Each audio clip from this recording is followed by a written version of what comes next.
This is the topic template also that was handed out. This was kind of your outline for May 31st. I added a few pieces where you can where you can see the various NGSS cross-cutting, the scientific practices, language arts, math, where you can just circle those as part of your topic.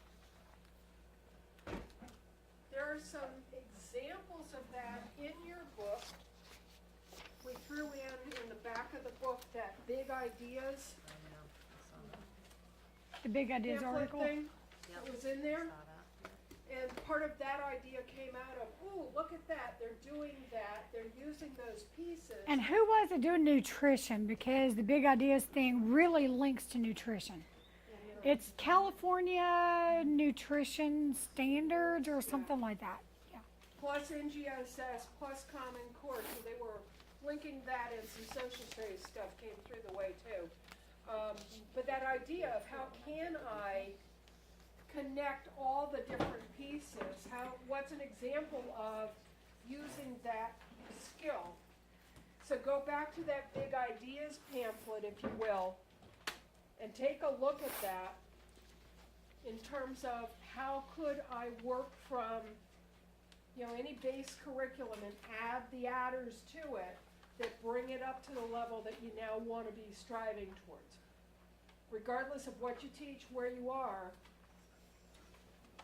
what level you're supporting or what topic your primary teaching job is in, there are ways to add to that.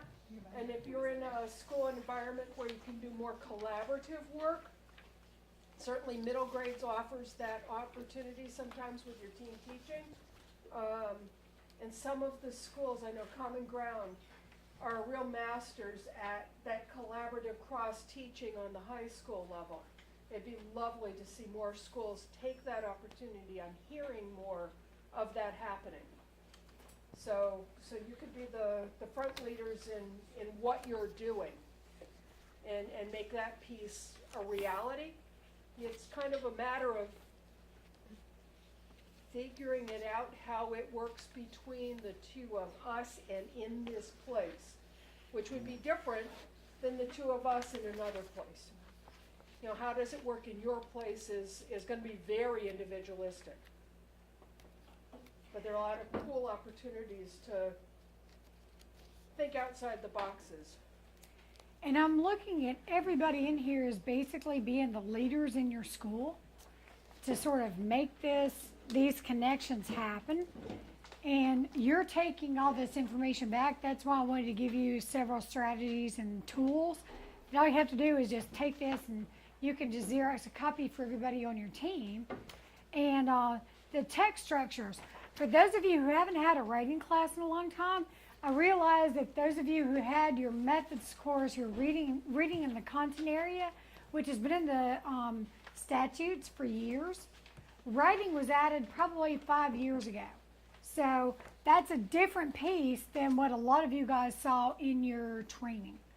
That's why I wanted to actually give this to you, because this Dr. Deborah Wallstrom right here created this whole thing on WordPress, and it's actually a very good toolkit to use for the different types of writing.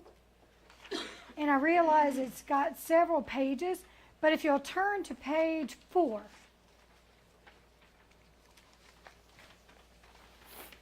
So not only do you have the percentages of the type of reading that should be done, but you have the percentage, of the various types of writing.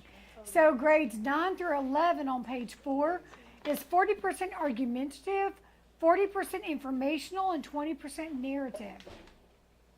So that's just a guideline.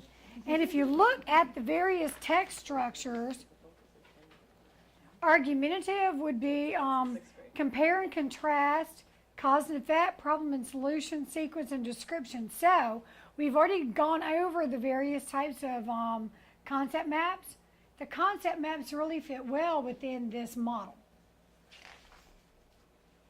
And is this stuff going to be on the blackboard that we're setting up as well? Yes. Yes. Yes. All right. The links, at least the links will be there. Okay, I was just thinking, because I wanted to make this available like in Schoology for Right. our staff, we Yeah. could do that, okay. And so if you turn to page 6, there's your Common Core Standards in Writing for 9, 10, 11, 12. And then if you turn to page 7, it actually breaks down under each of the 5 types of text structures. It breaks down each of the standards, individual standards.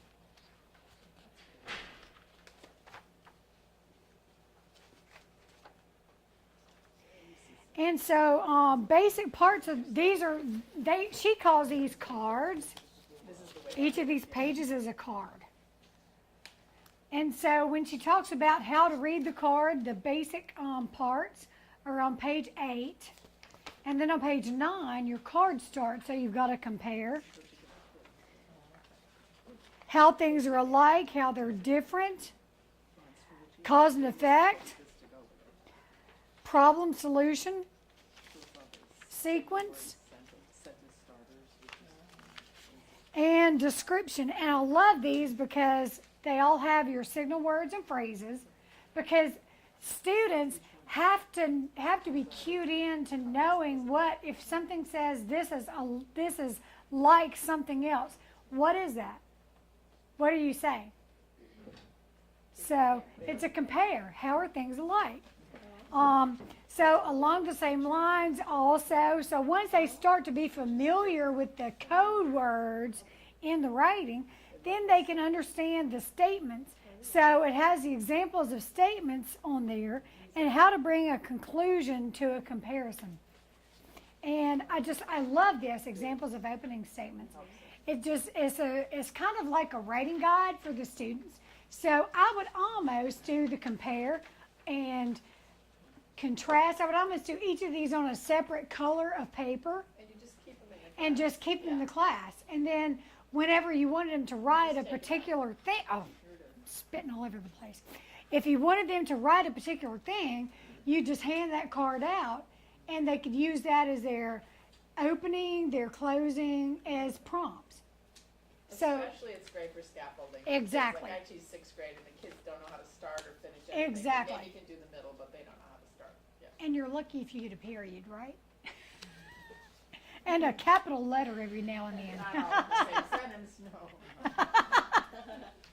You're asking for I a feel lot like this there. would be great also for the high school for Absolutely. our struggling Yep. kids Yeah, but and- everybody loves lists. and for Exactly. ELL Put a kids, list. Yeah, for ELL, yeah. For kids with 504s or IEPs that, for especially like special ed teachers. Special have Yes. this love things. for Yeah. their resource room. Right. So when I saw this, I was like, oh my gosh, where have you been all my life? You know, I wanted one of these in my own classroom because we didn't have anything like this. So it's just a really nice type of thing to have available. So you keep the master, and then you can Xerox some things for your own classroom and then send them to the website and share with your fellow teachers. Go back for a little bit of logistics on the Blackboard and the status of the Blackboard thing right now. We're getting the Blackboard tool through Central. They're still logging you in as students. They were very happy to see that so many of you had come from Central at some point in your life. That makes logging you in much easier, but they're still working on that piece. So I'm thinking that probably maybe a week to a week and a half, we'll probably have that up there. But in the meantime, Dustin and I are loading stuff in. Oh, great. Lisa is putting together all of the videos. We've got all of the orientation video done. We've got our YouTube channel. So I'll be sending that stuff out to you on what's available, what's out there, what's linked, all of the handouts, all of the PowerPoints, all of those things will be put in and chunked out in, appropriate ways. Session by session, everybody will have access to all the sessions. So when you say, when I give you a reminder later today in the Plants and Bugs workshop that the schoolyards and the school gardens people will be doing on Friday, and you say, but I'm a resource person, I don't get to do bugs. All the materials will be up there for all of the sessions, all of the handouts. Everything will be there for whether it was your section or not.